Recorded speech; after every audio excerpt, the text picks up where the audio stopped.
Welcome, ladies and gentlemen, to another episode of the I'm Doing Great podcast. Lovely to see you here, citizens of the Grateful Nation. Thank you. That was a great 50th episode we had. What a time. What a guest. Destiny. Fantastic. Can't believe he was here. Also, our new sponsor, Sonoran Defense Company, we are going to run an ad for them real quick, so enjoy this. At Sonoran Defense Technologies, we understand that the two-way industry is a unique community with people from all walks of life who come together over the love of firearms and freedom. We pride ourselves on continually improving and holding ourselves to the highest standards of innovation and creativity when it comes to precision laser customization for function and aesthetics. At Sonoran Defense, we also know that control and comfort when it comes to your firearms and gear is absolutely crucial. As such, we produce advanced stippling that provides a great-looking design with the performance to match. You will maintain a positive grip during even the most demanding situations, whether on duty or EDC. Sonoran Defense is renowned for our precision laser stippling on OEM Glock frames and CZ P0709s, which provides both aesthetic profiles and performance enhancements that are far superior to what factory textures provide the shooter. We also pride ourselves on great customer service and response time. We stand by all of our work and simply do not cut corners. It has to be perfect every time, and we consider each piece as if it were our own before it goes out the door to our customers. At Sonoran Defense, we also produce laser markings on PMAGs, laser markings and engravings on knives, NFA laser engravings for ATF Form 1 compliance, and custom laser engravings and markings on a variety of other items. While we specialize in custom firearms, we can engrave most metals and some polymers and plastics and are more than happy to discuss your special custom project. Learn more about our brand and the full range of products and services at SonoranDefense.com.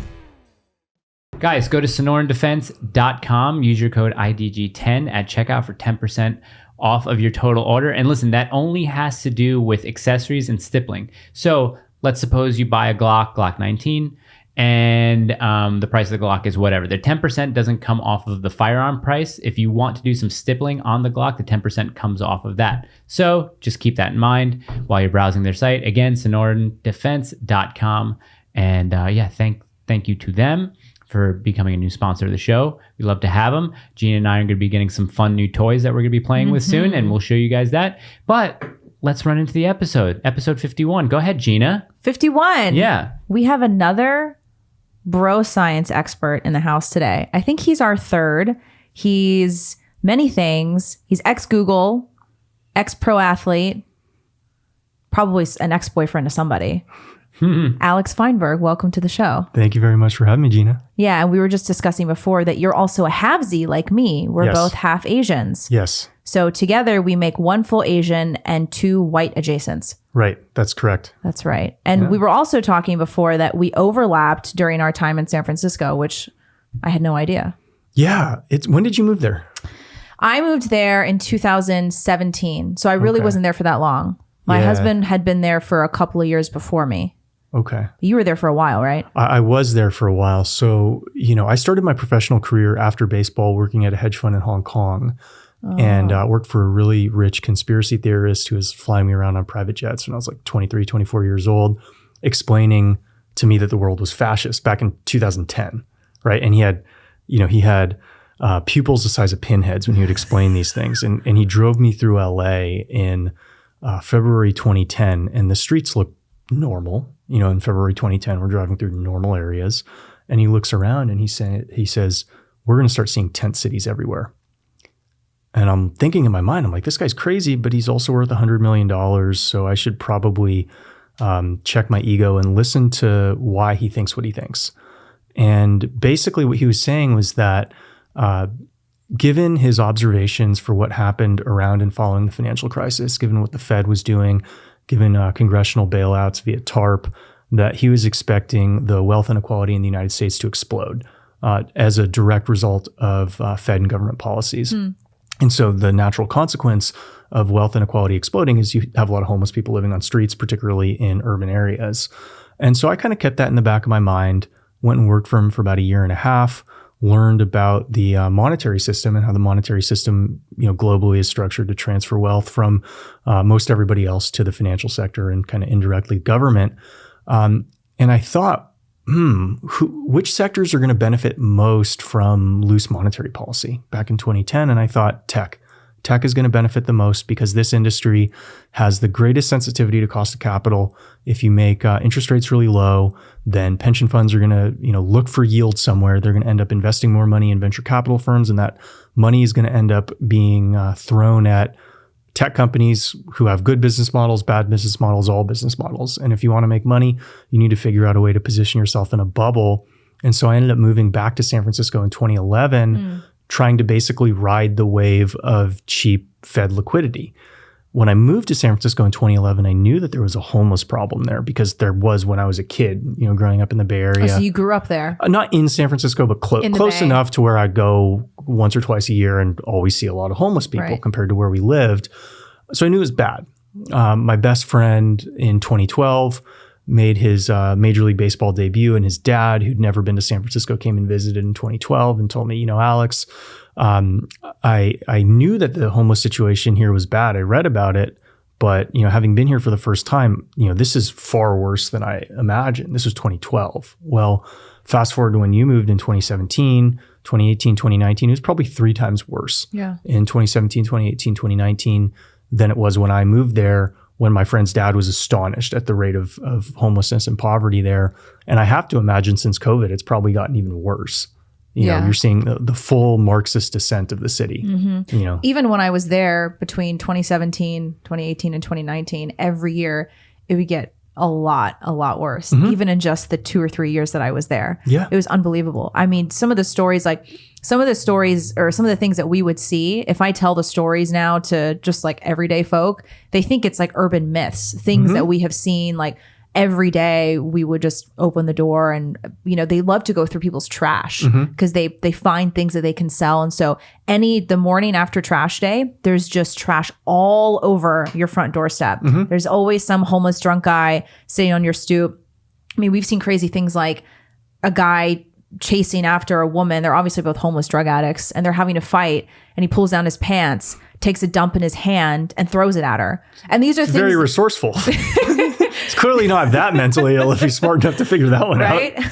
And you see these things and you become so desensitized to them. Right. And like, it's really common, very common to see people defecating on the street. And when you tell these stories to people who have never lived in areas like San Francisco, they think you're joking or they think it's a myth, but it's very, very real. San Francisco is pretty unique, right? In that there are, for the most part, every major American city is run by Democrat politicians, right?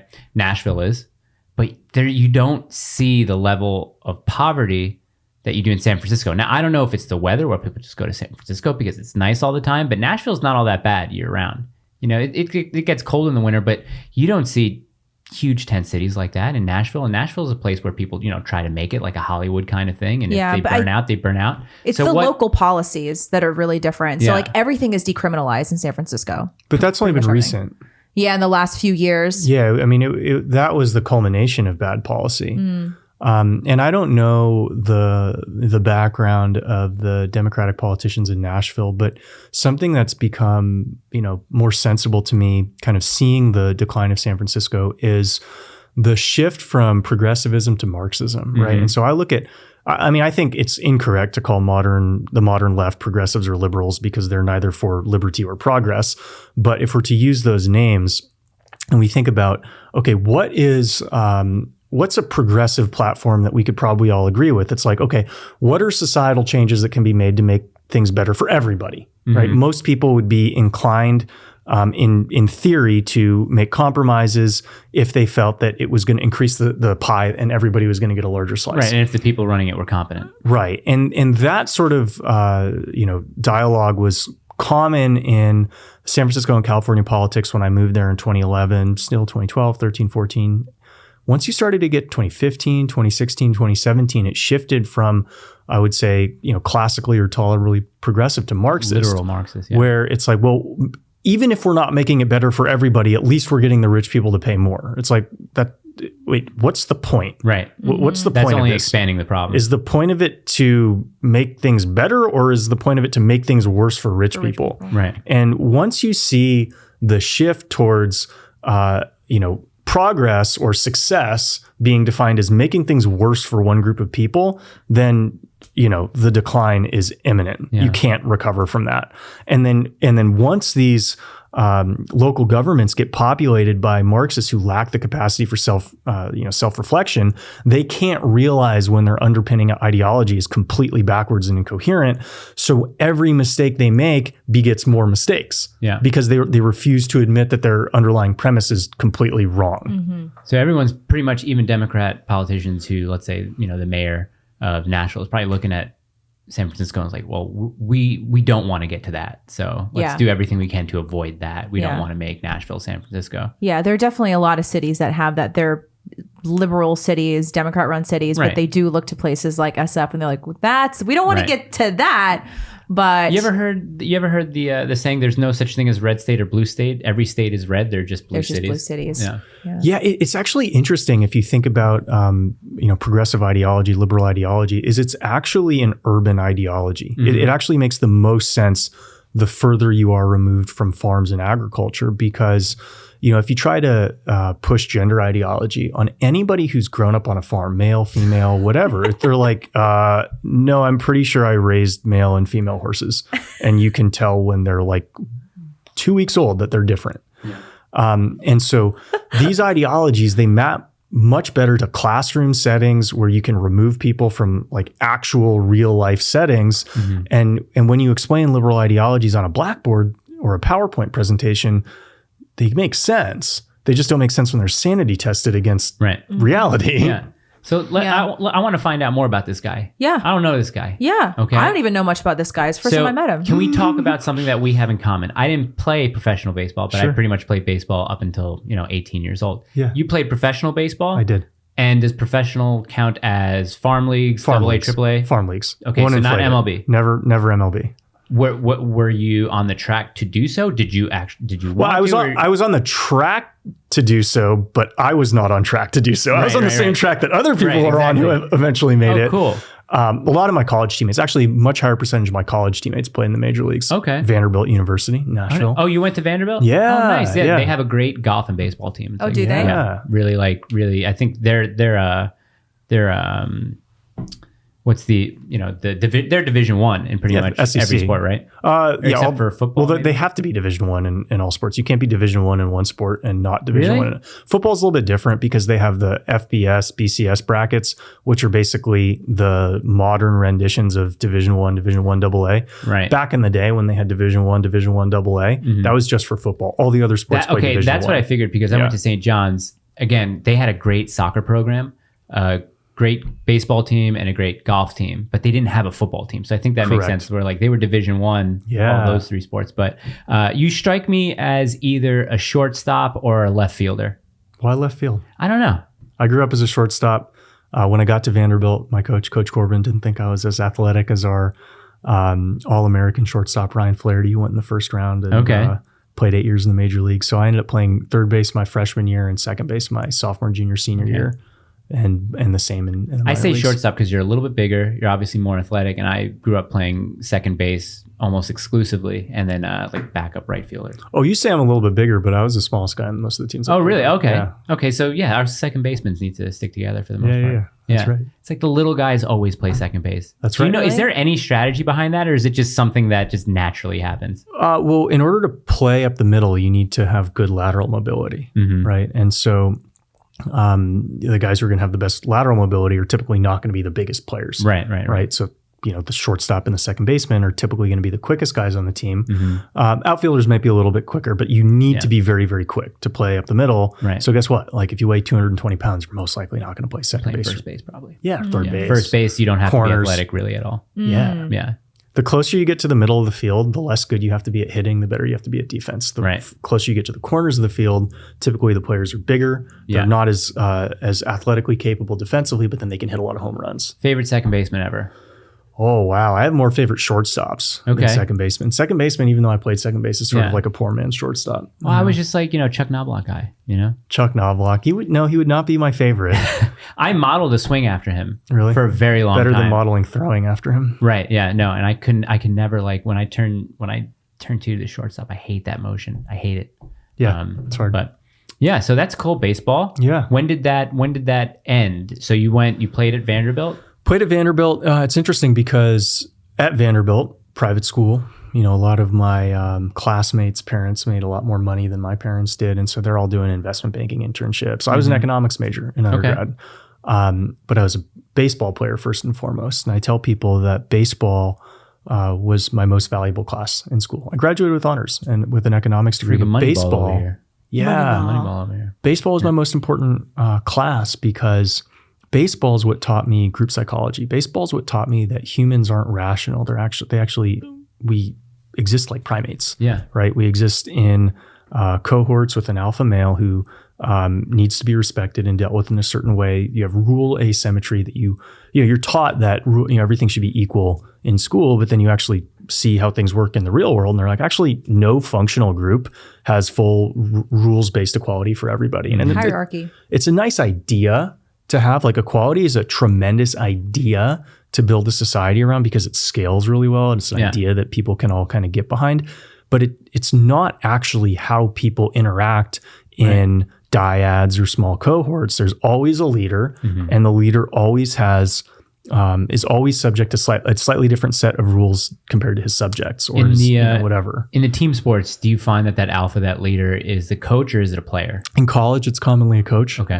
Once you get to the professional level where you have guys making substantially more money than others, then it's going to almost always be a player. Right. Right. And people don't realize at the professional level, they think everybody's rich. It's like, no. There is, the poorest guy, my friend Ryan, when he was a rookie in playing for the Orioles, he was making major league minimum, which was about $500,000 a year at the time. Which, I mean, all things being equal, that is a significant amount of money. So he's getting $40,000 a pay period every other week during the season.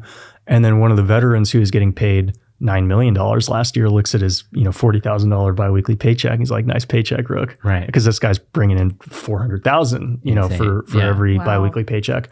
And so, a lot of people don't realize that, just because you've quote unquote made it, there's levels to it, just like there is with everything. Right. Which I think basketball, I think of all the team sports has the lowest number of players on a team. I think, 5 people are only playing at a time. I think a bench is maybe 10, 12 players. Or compared to football, there's like 50 people, staff, like all that stuff. So there's, at baseball, 9 guys on a field, but then, what's the dugout? How many people are in a dugout? Like maybe 20? So there's 25 total on a roster. Right. Yeah. So that's insane. Like imagine, I think with the lowest paid basketball players, somewhere around a couple $1 million a year. Like someone who doesn't play. Yeah. Which is insane. Are you going to look that up? I'm curious. This is what she does. Yeah. That's why she has the laptop. That's very cool. So after baseball, we didn't really who did you play farm leagues for? The Rockies. Oh, you did? Okay, cool. Was that out in Colorado? No, my first year was in Casper, Wyoming, and my second year was in Tri-Cities, Washington. How is Wyoming? I spent a lot of time at Walmart. Spent a lot of time on buses. Yeah, okay. Haven't been back to Wyoming since I left. Okay. Maybe an that indicator. Tells you anything. Yeah. It was a really good experience. Good as in it was very difficult when I did it. You're getting paid $1,100 a month and living in, essentially multifamily housing because we'd have host families because no way you're paying rent, making $1,100 a month. But it was cool because it was my first experience, working essentially with predominantly Dominican players coming here on visas. Really? And so I spent 3 hours a day speaking Spanish. Wow. Because I was like, well, I'm in Casper, Wyoming. I'm probably not going to get better at very many things this summer. So I may as well learn Spanish because that's something I can easily improve upon. So you learned Spanish, but you were speaking Dominican. Dominicans don't speak Spanish. Correct. Yeah. Okay, cool. Yeah. You're confused. No, I'm not, because I know Mexican Spanish is really different. I lived in Peru. That's really different, super different than Chilean Spanish. Yeah. The Chilean Spanish is like so much slang. They speak really fast. But what's Dominican Spanish like? You can't understand it. They don't pronounce the beginning or the end of words. Correct. So if I were to say something like Gina, which I don't think you can even say that word, the j sound in Spanish, but if I say Gina, ¿dónde estás? That's how you would say like properly. Yeah. Right.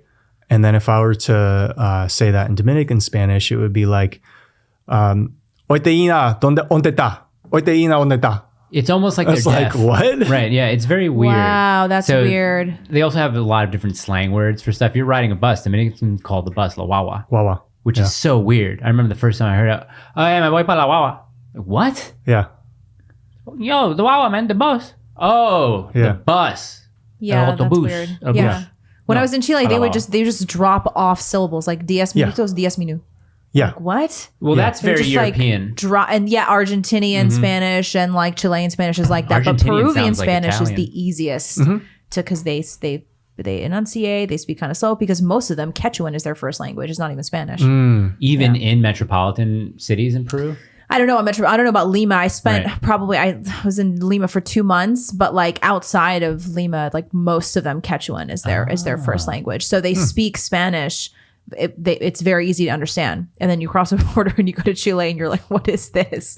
It's so Do different. you speak Mandarin or what's the other Mandarin, one? Cantonese. Cantonese? Yeah. Cantonese. If I did, I'd probably be a multimillionaire living in China right now. Yeah, I think my okay. mother for not teaching me that because she thought I was gonna have. So she is Chinese by ethnicity. Okay. And she actually was born in Cambodia, which is something we can also talk about. Interesting. And she told me about. I never met her parents. Let's say really? that. Okay. Yes. Wow. Because they were not alive when I was born.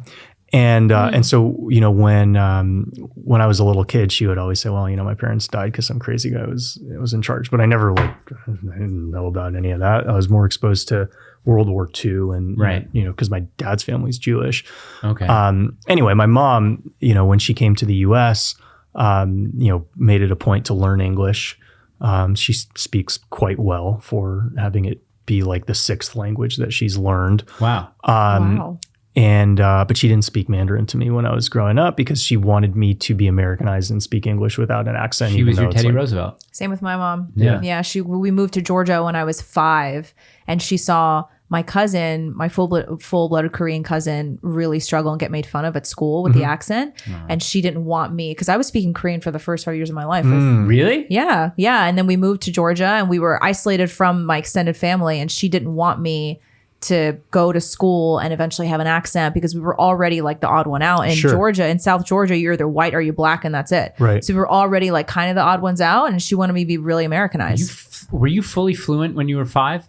Speaking Korean? You I had don't to have know. been, right? Probably. I mean, my Korean grandmother spent a lot of time with me when I was young. That's got to be like a subconscious thing. Like it's still probably all there. It's just dormant. Maybe. It has to be. Yeah, Maybe. I mean, I You do can't. understand. I have a theory that you can't actually forget anything.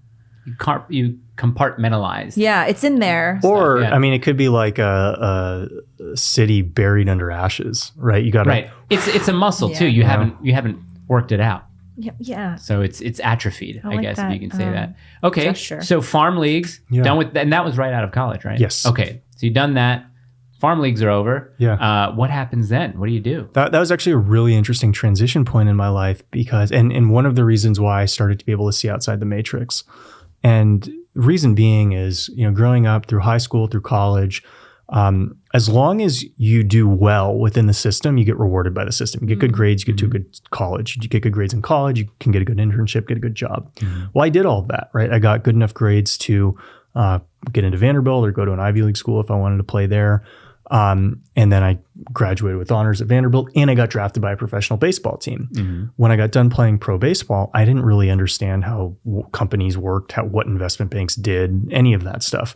But I was an economics major and a lot of people steered me towards getting into finance. Oh, you should go work at an investment bank. They love athletes. I'm like, okay, fine. I'll look into that.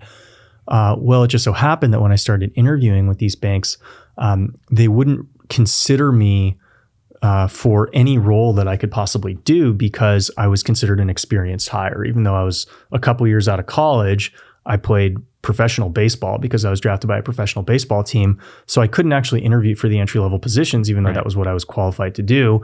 And there was no way I was going to be able to interview for the experienced positions because I didn't have the experience to do it. And so I was in a position where I had won at every level that I had been at and then get screwed for being better than the people whom they rewarded. And that was a really frustrating experience for me to realize, wow, if I just wasn't as good at what I did and didn't work as hard, I would actually be in a better situation right now. And I think that probably eats a lot of people away. A lot of people have difficulties transitioning away from sports or military or anything, any like hyper competitive environment to a more laid back environment.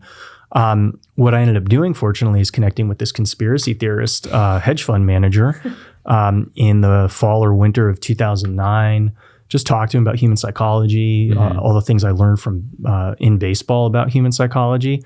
And he really liked my perspective. He liked my competitiveness, watching me play 4 years at Vanderbilt. And he ended up asking me if I wanted to move out to Hong Kong and work for him. And so I'd never been to Asia, didn't know anybody but him in Asia, even though, my mom's family came from there. None of them are there now. But everybody when I was in school was saying, well, if I was your age, I would get to China. And I thought, well, I'm 23 years old. I have a chance to go to China. I should take that chance. And so I ended up moving to Hong Kong at 23, almost 24. And the crazy thing was, it was a very traumatic experience my first few months because I had never seen the wealth inequality in Hong Kong, like I saw in Hong Kong in the US, even in San Francisco, right? You had generational poverty in Hong Kong, and it wasn't for many reasons other than the fact that they didn't have a minimum wage for most of their history. And so you would see old arthritic people pushing baskets up the street for like $2 an hour. Right. And they do it 12 to 15 hours a day because you have to, because how else do you buy things if you're only making $2 an hour? And then they go home and live in cages, right? Meanwhile, there's no capital gains tax. The real estate's controlled by a cartel. Unionization is illegal. So all of the rules are structured to benefit a very small amount of rich businessmen. And it was a really transformative experience because I said to myself in 2010, do I think the United States is going to get closer to or further from the Hong Kong dynamic? And I thought, well, if I had to bet one way or the other, I would say closer to. And so a lot of that has just served as motivation for me for the last 10 years of my life to like figure out how do I escape the rapidly decimating middle class, because I don't think the political or economic structure is conducive to that class existing in 10 to 20 years.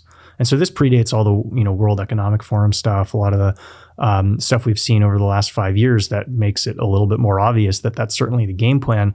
But it's been my intention for the last 10 years that like I got to run on this treadmill at a little bit faster pace than everybody else, and I can't actually run the same race as everybody else because most of them are going to lose.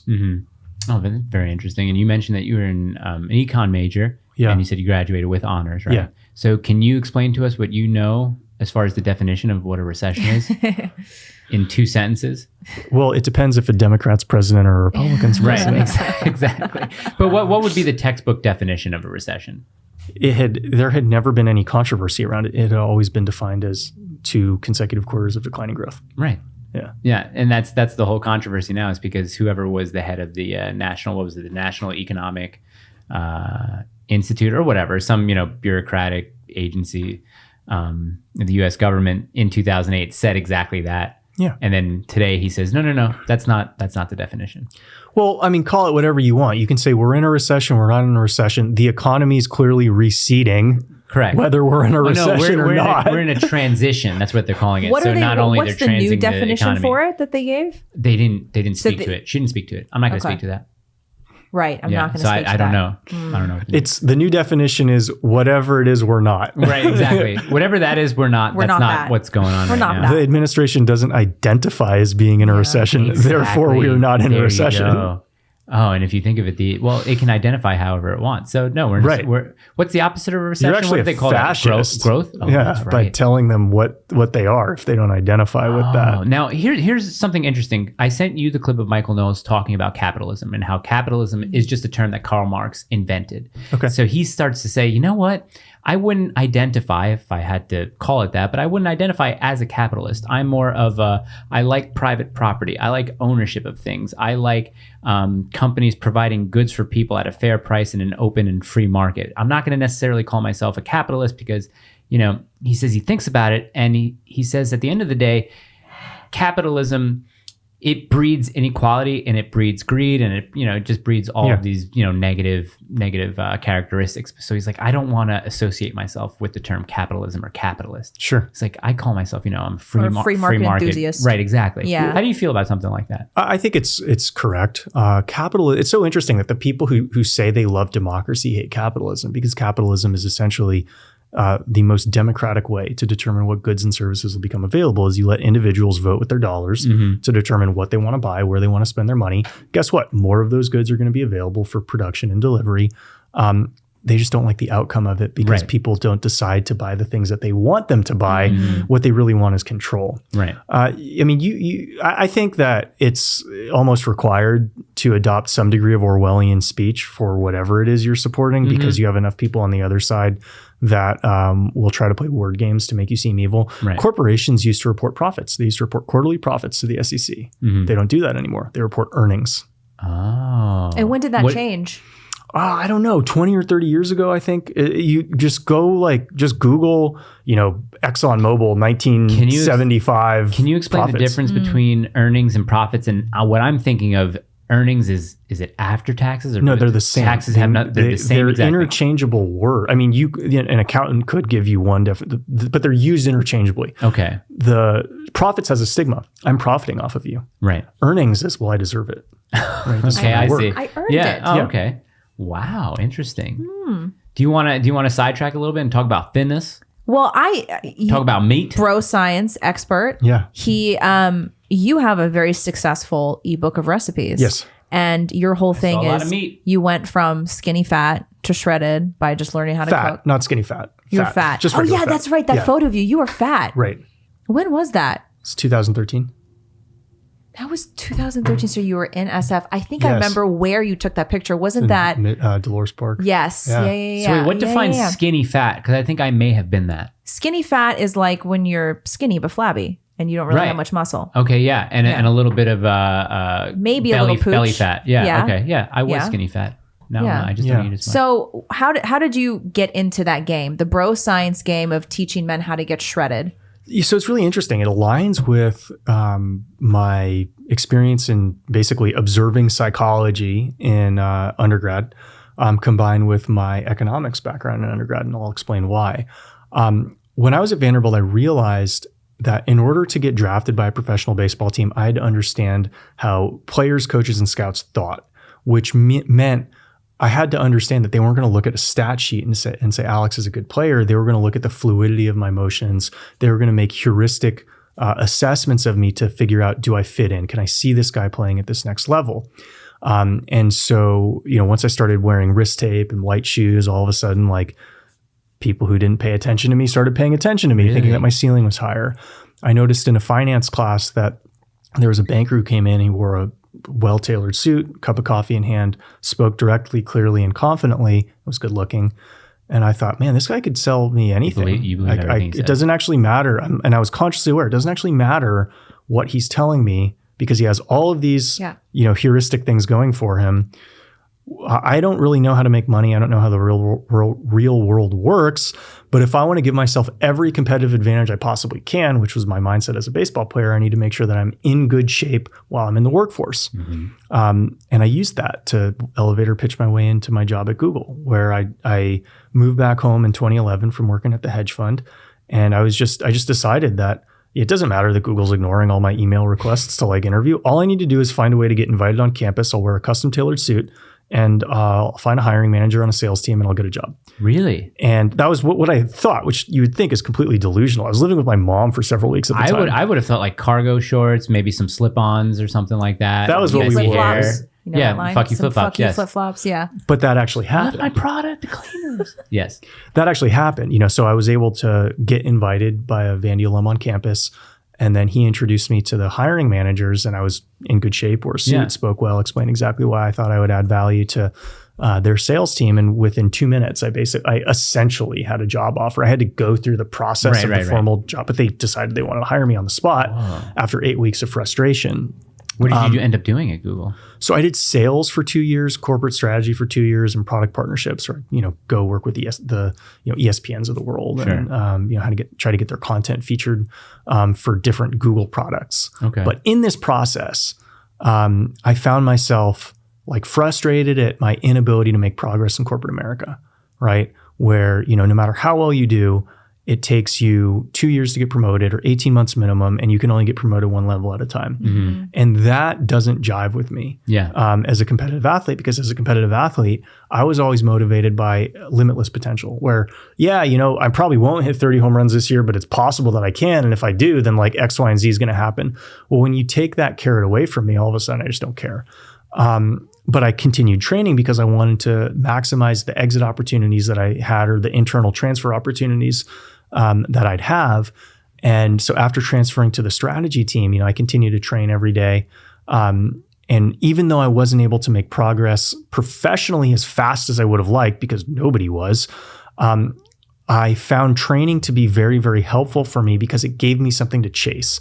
And I think a lot of people, men in particular, when they get in their 20s in a corporate environment, they lose the ability to chase after things because nothing within their corporate work requires them to go at sprinting speed. So they lose that competitive drive. And I never wanted to lose that competitive drive. I never wanted to be reliant on somebody to tell me, Alex, you have to wake up and go train. I always wanted to be able to be the one who was responsible for myself, who could force myself to get on that treadmill and knock it off until I was done running at the pace that I'd set out in the beginning. It was really important for me to maintain my personal sovereignty. And I did that through training because in my mind, it was always like, if you can't do this, if you can't complete this workout, what good, how do you think you can leave a corporation? Right. You don't have the temerity to do it if you can't finish a workout. And so I kept doing it, training hard, eating delicious food every meal of every day because, you want to live well. And I've always loved eating. And I thought to myself with my economics background, like, okay, I'm not willing to try any harder than what I'm trying right now. But if I'm willing to stay within this effort level, what are the easiest things I can do to get better results? And so I found mildly adjusting the way I do cardio, making it easier, but actually higher impact, made me shed fat. Adjusting my set and rep schemes isn't any harder. It's actually a little bit easier, made me shed fat. Shifting my macros around wasn't hard at all. I love eating meat, helped me shed fat. And I, after about 3 years of tweaks where my workouts were getting progressively easier, my diet was delicious every meal of every day. I wasn't counting calories. I wasn't going hungry. I wasn't doing any of the things that people think you have to do to get shredded. All of a sudden, I dropped 20 pounds of fat. I have abs that I never thought I would get, right? I'll show you. And if you want to see. No. I'm talking about me. I showed Carly the other day. I was like, look at this. And she was like, wow, that's nice. Yeah. And I thought to myself, I'm working in this corporate job that I don't care that much about. But there's 40% of America at the time, 50 now, is obese, diabetic, pre-diabetic, diabetic. And it's a big reason is because they think that fitness needs to be way more challenging than it is. Yeah. And if they realized it could be as easy as I've found it to be, then that's probably the way I could make the biggest change for leaving my mark on the world. And so let me just create content around it. And I struggled in 2018, found Ed Lattimore's Twitter growth guide. And then in 2019, I decided, I still have a good offering that I want to get out there. Let me just be more diligent about it. I'll approach it the same way I approach training. I approach Twitter growth with progressive overload. I'm getting 7 followers today. Let me get 8 tomorrow. Let me get 9 the day after that. And I just kept my head down the way you would in the beginning stages of a training program, knowing that you're not going to get that dopamine reward early on. It's just your work is going to be front loaded. Your dopamine reward is going to be back loaded. And I think a lot of people who haven't gone through the experience of playing sports, body transformation, starting a company, they're incapable of realizing that the work is front loaded and the dopamine's back loaded. And so they stop, they quit. That's me. But once you realize that, no, the reason you feel down and dejected is because that's part of the plan. There was actually no way that you were going to get the dopamine response that is proportional to the work you're putting in the first several stages of the cycle. Right. Know that before you start. And when you know that before you start, it's a lot easier to work through those 90 days where it's basically not that fun until you can get that dopamine reward. And then once you can get that dopamine reward, your body's going to start developing a healthier relationship between input, the work you do, and output, the reward you get, and you get more of a flywheel effect. It's easier to sustain based off of that. And so going through all these processes, you realize that physical development, personal development, self-development, they all rely on similar patterns that are never taught in school. You have to go through life, whether it's as a professional athlete, as an entrepreneur, even a corporate employee, to actually know these things. So that's kind of led me to do what I do now. Yeah, that's why I always say losing weight and getting fit will change your life in every measurable category because it gives you the tools and it teaches you grit, determination, patience, everything that you need to succeed in every other aspect of life. Of course, career, even down to your relationships, everything. That's why I always say, and it's tough for women to hear. We were talking with Ajax on that episode about how men and women always approach, life differently, but especially weight loss because women attach a lot more emotions to food, to diet, to their figure, to their weight. And it's hard for women to accept this, but your life, everything will improve and you will see the world so differently if you lose those 20 pounds you need to lose. Yes. And it's like, they don't understand it. Our society has made weight loss to be a frivolous, trivial, superfluous thing. But it's actually the core it's the core of changing your entire life. And people don't understand that because it's the same exact approach that you need to apply to professional career, to relationships, to everything else, and everything else is improved. Yeah. And it's obvious. I knew this when I was 20 years old, like be good looking. If you want to live life on easy mode, you should be good looking. Yeah. And people don't realize that, from 8 out of 10 people, being good looking is simply a factor of don't be excessively fat, have good skin, have a little bit of muscle mass. It's really not about looks. And it's hard for women to hear this too. I say, be beautiful. And they're like, what if I'm not J-Lo? I didn't hit the genetic jackpot. You don't need to hit the genetic jackpot. You don't need to even have like a pretty face, so to speak. You just need to be in shape, put on a little makeup, fix your hair, wear some cute clothes, and smile. Yeah. That's really it. And all of a sudden, if you do those things, you realize that the world isn't out to get you. That's exactly. Yeah, you realize that the world's not your enemy. You're not a victim of your circumstances if you apply the appropriate cheat codes, right? And so, I go through this debate with my dad, like, oh, this is, corporations are so evil, this and that. It's so hard. It's like, well, I didn't like working for a corporation any more than you did, Dad. But guess what? I can start my own corporation. And I did. Yeah. Right. And so a lot of times people will invest way more energy in complaining about how broken a system is than just saying, hey, actually the back door is open. Why don't you just walk through? Do you also do one-on-one coaching? Yes. Okay. Both fitness coaching and then personal development coaching, life coaching. Oh, that's great. Okay. Yeah. And then you sell your information products. Yeah. Twitter's a great sales platform. Presently it is. Where do you have more Twitter's followers? Great. Do you have more followers on Instagram, Twitter? Yeah? Yeah. How many? 41,000 That's a lot. It's a good amount. Yeah. It's good. It's not even so much about the number of followers as it is the engagement and what you offer them. You know how that goes, but it's amazing what you can do now online. It's amazing. It's incredible. Yeah. It's like you don't need any degrees. You hardly even need any experience. You just have to offer a solution to people and they will eat it right up. They'll buy anything. Well, it's also, kind of con men.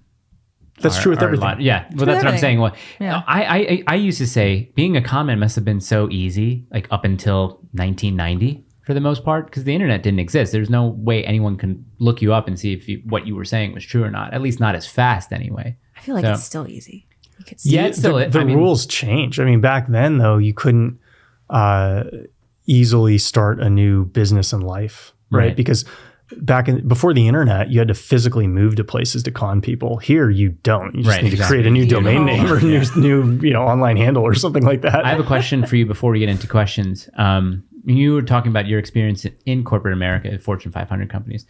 Do you think, because you were talking about a lot of people get bogged down and not being able to move up quickly, not recognizing their place in that company. Do you view it almost like an English class system? Where whatever you do, no matter how good you are at it, there really isn't any potential for you to become a lord. Let's say if you're the best, blacksmith or something like that. Kind of, yeah. I think it's important for people to realize that the way companies are structured is they're structured to minimize costs associated with employment, right? And so the way you minimize costs associated with employment is you promote some people, because you want to give people, hope that there's a better tomorrow than today. Right. But the system isn't designed to promote people. The system simply promotes people as a necessity to keep people kind of bought in and paying attention. And, sort of like the same thing the lottery did to the proletariats in 1984. That's really the corporate promotion process. And so, the name of the game, if you're a corporate CFO, is you want to minimize churn because it costs $20,000, $30,000, $40,000 to find, train a new employee. Yeah. So you want them to stay. But what a lot of workers don't realize is, just like your clients have lifetime values of customers. Oh, we can project this guy's spending $40,000 this year. 5-year, time span. So we can probably expect $200,000 out of this guy. You have a lifetime value as an employee, according to your CFO, if he's worth his salt, or at least your head of HR. And so what they want to do is they want to maximize the profit they can make off of you for as many years as possible. That's how they make the most amount of money. And the way they do that is by kind of dangling carrots that are kind of meaningless and telling you how great you're doing, figuring out, what's the longest time we can stretch between people getting promoted where they won't leave? What's the minimum wage bump we can give them so they don't leave? And we'll give them exactly that. Right. Oh, interesting. Okay, questions. Questions? Do we have some good ones? We've got 5 here. One just says, let's go. So not really a question. Who was that? Is it a friend of ours? This is Lord Dave. Never seen Lord Dave. Comrade.jpg. Did the Industrial Revolution doom humanity to this hellish nightmare we call modern day? Why would you call this a hellish nightmare? That's what I didn't. Comrade JPEG did. So I think the Industrial Revolution is so interesting because if you think about what very few people realize is that one of the core differences between liberal and conservative social ideology is exposed by the Industrial Revolution. By that, I mean, if we don't have a flourishing capital market, we don't have 401ks, you can't retire owning Amazon stock. How do you retire? Right. You retire through your kids, right? And if you have a high infant mortality rate, as was the case before the Industrial Revolution, you need to have a lot of kids. And if you need to have a lot of kids, that means you need to have a wife that's like fully dedicated to having kids, because you need to have like 8 of them if you want to have like 4 of them survive to take care of you when you're 55 years old and arthritic. And so if you think about how traditional families were structured, they were structured around a pre-industrial agrarian economy, and that family structure made the most sense. Now that we have all these goodies that have been enabled by the Industrial Revolution, you have kitchenware, you have washing machines, you have cars, you have air conditioning. What the Industrial Revolution has actually done is decreased our societal dependence on men. Because guess what? If it's cold in the winter, you don't need to get some man to like go outside and chop wood. You can just flip a switch. He's not necessary anymore. A lot of the grunt work that has and still is, traditionally done in society is done by men. But as this work is replaced by machines, people no longer value the people who provided that work, and then they're no longer going to be able to tolerate associated character traits. Right. So people who do valuable work tend to have aggressive personalities too. And people tolerate the aggressive personalities if they're doing valuable work. Right. But if the work's no longer valuable or no longer irreplaceable, then they're not going to tolerate the aggressive personalities, enter toxic masculinity. Yeah. And so a lot of the disagreements that we have are simply from poorly integrating, we have machines, we have the internet. How are we going to modify social structures, if we are at all, based on the advent of these new technologies? Right. A lot of people don't realize this is kind of the crux of why there's a lot of disagreement. Yeah, no, I like that. Nathan Vincenzo. Hey. Vincenzo. ¿Cómo stai? I'm a college athlete, track, whatever, and I cook for myself. Yeah. What are good meals to make on a budget? You can check out my recipe book, actually. It's on my Alex Feinberg 1 Twitter handle right now. Nathan, we understand you're a college student, college athlete. Go spend some money, okay? Yeah. They got to spend money? Yeah, it's not. It's on sale right now, $44. You get $44? Yeah, so if you eat that meal every day, it's $1.50 a day for a mean and you get awesome food. It depends on a preview of a if you're trying to eat calorically, likely if you're a college track athlete, you're probably burning a lot of calories. You probably struggle to eat enough. What you'll want to look at in my recipe book is the coffee crusted steak. That's an excellent meal. You get 60 to 80 grams of protein, depending on how big a steak you get. Probably another 600 or 800 calories, depending on how big the steak is. Can't do coffee. Well, you don't have to crust it if you don't want to. That's true, yeah. Bone marrow. Awesome. Calorically dense, add some salt to it. You're not going to find an easier way to eat like 300 or 400 more calories. Baked pasta is also excellent for having a calorically dense meal. So if I'm trying to get bigger, I'm having ribeyes, baked pasta, bone marrow straight from that recipe book. That's the easiest way to eat 2,000 healthy calories or 2,000 whole food calories is through that, as far as I'm concerned. And so that's what I do. There's also other great meals in there. Seafood pasta, for people who want to eat less calorically dense foods. You know, you have the seafoods, you have the chickens. Okay. Yeah, so it's great stuff. Stuff I always wondered what the incentive for like track and field athletes were, you know, throughout high school, throughout college. Is it to get to the Olympics? Is it because if I'm playing sports in college, I want to go pro eventually. I know that's not the mindset for every college athlete, but I just figure it's the majority of them. A lot of them are neurotic. College athletes in general? No, track and field. Oh, really? Yeah. Why do you think that is? Well, like with cross country specifically, there's the overlap between having a lighter body weight and being able to run faster. But if you look across, this was true at Vanderbilt. I would be surprised if it wasn't true like across the country. Is the best GPAs come from the girls cross country team? Really? Yeah. And so I don't know. A lot of things can motivate people. People can be motivated to achieve greatness. They can also be motivated out of self-hatred. And I think I wouldn't be surprised if a lot of the people who are successful in track, particularly the distance events, were actually motivated out of some degree more of self-hatred than some of the other athletes. Nathan, follow up with us. I could be wrong. I'm not talking about you, Nathan. I'm saying generally speaking. That's my guess. Ben Vogan, what is the best way to increase appetite / gain weight? I just get tired whenever I eat a lot. This is also something I wanted to know because a lot of people are like, Mike, you got to bulk up. My one guy's like, you have to eat constantly to the point that it's uncomfortable. You don't.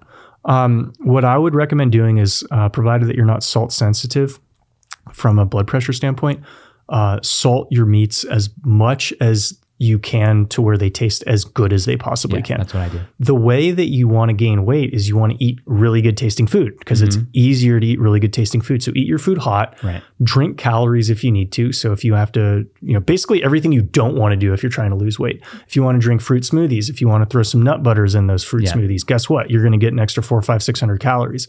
The other thing that augments your calories is sugar consumption, sometimes carb consumption, but definitely sugar consumption. And so if I'm trying to gain weight, I want to be liberal with local honey consumption, maple syrup consumption, because what it's going to do, and one reason why I completely disagree with the calorie counting crew is, 10 grams of sugar only has 40 calories in it. It's not that big of a deal. I can go run a lap and it's burned. But what 10 grams of sugar does is it amplifies my hunger for everything else the rest of the day. Right. So if you're trying to lose weight, you probably want to restrict your sugar consumption. But if you're trying to gain weight, you can use it to your advantage to amplify your hunger. Interesting. Do you do caffeine? Yes. Okay. Yeah. Probably about 350 milligrams a day. Dang. Really? That's not that much. That sounds like a lot to me. That's 3 to 4 cups of coffee. That's not that much. How big are the cups? 8 ounce cups. Like it's like 28 ounces. I don't know. It's like not terrible. A venti and a half a day. Right. I heard from someone that was saying that if you take supplements, if you take vitamins, that caffeine is actually bad for you because it doesn't allow the absorption of those vitamins. It's a diuretic. Yeah. It's probably true. Yeah. Pee it out. Yeah. Pooping out. I mean, I'm not the, the most healthy person that's on the internet. Right. I am the most jacked person who puts the least amount of effort into doing it, who's not taking performance enhancing drugs. So there's people who are going to live longer than me, right? I don't approach this like, how do I live to 100? I'm like, if I live to 100, I live to 100. I want to live well. I want to eat delicious food every meal of every day. And I want to look good with my shirt off. Yeah. And I don't want to wear shirts. Tell me if this is a problem before the last question. So for me, breakfast of either eggs and bacon, okay, maybe toast here and there. I don't know. So I get this keto toast. It's awful. Which when you speak to, you want to eat delicious food all the time. That keto, throw it away. But and I can go back on gluten now. So, but it's either that or something like overnight oats with some fruit in it. I pretty much have noticed recently, I tend to skip lunch because all my dinners are either steak, bone broth rice, or, steak and a grain, steak and some greens. But I'm thinking skipping lunch is not good, even if it's just like the protein bar. So the question is, why are you not hungry? Are you lifting weights? Not as much as I should. Yeah, so you can use your workouts to manipulate your hunger. Like if you just eat more without changing the stimulus you're applying to your body, you're just going to get fatter. Right, exactly. Right. So what you need to do is do some squats, do some deadlifting, get your lower body strong. You think before my lunch, you think? At any point, whenever you can do it. Yeah. Do you have a home gym set up yet? I have the bench and I have the dumbbells. Okay. Yeah. So I'm just pretty much using I was doing body weight stuff before, but now it's evolved to the dumbbells. Yeah. It's got to be stuff that I can get, this hand working with. Right. Yeah. So tell Alex what's going on with your hand or what happened. I had a severe injury where I had a, what's the artery severed nearly. Ulnar nerve was completely, so a lot of nerve damage, ligament damage. These two fingers still feel like they're sleeping, so it's hard for me to get good grips with my left hand. We'll use a wrist strap. That's what people have said. You need to. Yeah. Because you're gonna if you try to lift heavy without a wrist strap with strength imbalances between your left and right hand, you're gonna end up getting functional scoliosis, which is gonna result in further nerve damage. Because think about it, like if this hand is pulling harder than that hand, your spine will eventually it's the same weight. Okay. Yeah, your spine won't be straight. And what happens when your spine isn't straight? Right, you're gonna pinches nerves. Oh, really interesting. So wrist strap, vital. Yeah. I think. Okay, interesting. You weren't the first person to say that. I think someone on a live said that. Use a wrist strap, and I'm like, I've used the wraps. No, that's completely different. Okay. A strap gives you assistance to where like you probably only have to have 80% of the strength, 70 to 80% of the strength if you use a wrist strap to be able to pull comparable weight. Wrist strap. Last question from Christian Hautz, who's a grateful nationalist. Do you sun your balls? Why or why not? I don't. Okay. What about your butthole? I also don't. An office. Here's an office blooper. Did you see this? Dwight and Michael are in a car, and Dwight says to Michael, he's like, "How's Jan's butt?" It was good. It was like, "What was her butthole like?" They couldn't keep it straight. I know. By the way, out of left field. The Office. Yes. I have been saying this for like several weeks. If Mr. Shapiro, if you could pass this message along to your fellow Nashvilleian. If the Daily Wire could create an office but built around the Biden administration, it would be the top performing show in the country. What do you mean? Well, that's funny. Like, so filming inside the Daily Wire where like Matt Walsh and Michael... make a show. Make a show. Where it's like, that's what Veep kind of or like a Parks and Rec. No, but like, could you imagine the actual discussions they had, the days leading up to the recession, the switch? It's like, could you imagine the consultants that they hired, the different... After he fell on the bike? Yeah, or the templates that they would propose for like the Putin price hike. Putin price hike was the best phrase that they came up with out of like 100. Yeah. And they definitely like put them all on PowerPoints and acted all professional. You want to pitch it? I would totally pitch it. Okay, I know people. Yeah. You want to do that? Oh, I could close it. I could close it like I got my Google job like right away. He knows people. Yeah. Wait, I'm actually thinking right now. It would be the best show in the country. Limited series? As long as there's a prominent Democrat and as long as woke ideology has affected their staffing and how they do everything, think about how inefficient their meetings are. Think about this. Whoever's leading the meeting. Hi, I'm Alex. My pronouns are he, him. I'm wearing a red shirt. Like, all right, we're 20 minutes into this 30-minute meeting. We haven't even talked about the alternatives to the Putin price hike. That's actually pretty funny. It would be funny. You can. There's got to be someone who does a good Biden though. Like it's got to be because there are plenty of people who do like It doesn't even need to look like him. No. Because people would understand the analogy so clearly that it's like it could just be some random dude. He could be, yeah. Let's get serious, okay? I don't want to embarrass myself being like, hey, listen, we had this guy I know has this idea. It's actually kind of brilliant. It's kind of amazing. Yeah, I like it. Okay, would you watch it? Yeah, I would watch it. It'd be behind their paywall though.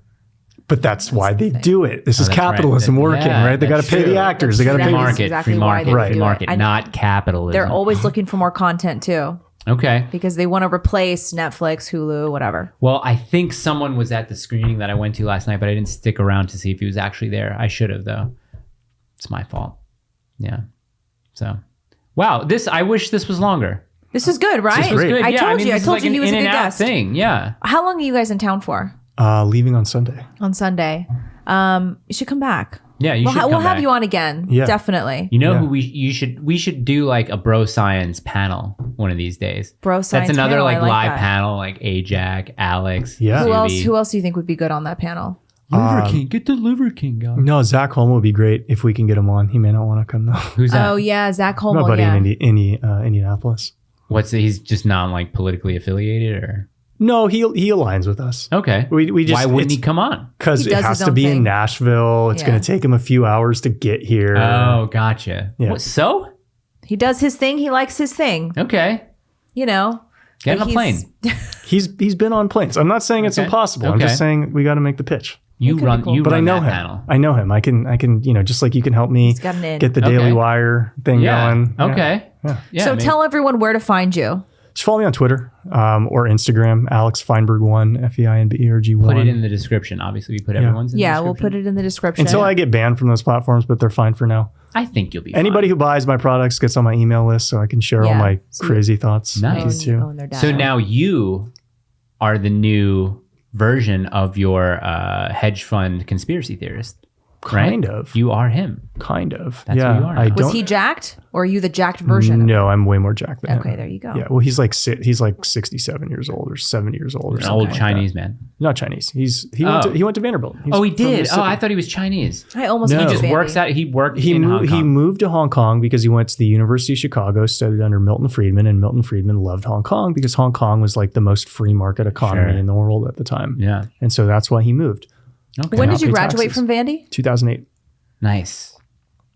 Because I almost went to Vandy. They gave me a full ride and I said no. I went to Emory because I was doing a double major. I was doing piano performance, and I went in as a mathematics So major. Asian. Wow. Super So Asian. Asian. And Vandy gave me And a you full couldn't ride. you couldn't be a pre-med too at the same time? I know, right? So Parents disappointing. super disappointed. Asian. Yeah, I know. You Asian. For It's real. because I'm only half. But I chose Emory because I liked their music department better. Yeah. But yeah, I could have gone to Vandy. Still Could have overlapped. Still a prestigious school, Emory, or Yeah, they're like well, also pretty who much the gives a same shit? level. Yeah, Prestigious means nothing to me. Yeah, I anymore. just Oh, you really- went to Harvard? I'm not going to listen to anything. yeah, exactly, literally. I think Some of the the- dumbest people I ever met were at Harvard. the value of a college degree is like it's declining about at the rate of the US Bitcoin. dollar. I wonder what it's going to be like when our kids get to the age of college. Euro, I believe now is it slightly less than the dollar. Or is I it haven't even? checked. I think it's It's probably about check. parity. Check how much EU euro or to dollar. USD. Let's see. It was about parity before the Fed hiked 75. So after the Fed hike, it could be below. Yeah, €1 1 to 1.02. Oh, So cool. It's Alex Jones in the movie. He's talking to George W. before he's running while he's still the Texas governor, and Alex Jones is in the front row yelling at GW like, "Are you gonna abolish the Fed? Are you gonna what are you saying? No, you know why? Because all your friends work there, all your buddies work there," and he has to get escorted out. I still have really no idea what I know what the Fed does. It's just the history of the Fed is so interesting to me because a lot of people think it's a government agency, just called the Federal Reserve. Right. It's not federal whatsoever. Right. So how do you have this in name only? Federal Express is Right. not federal. No, it's not.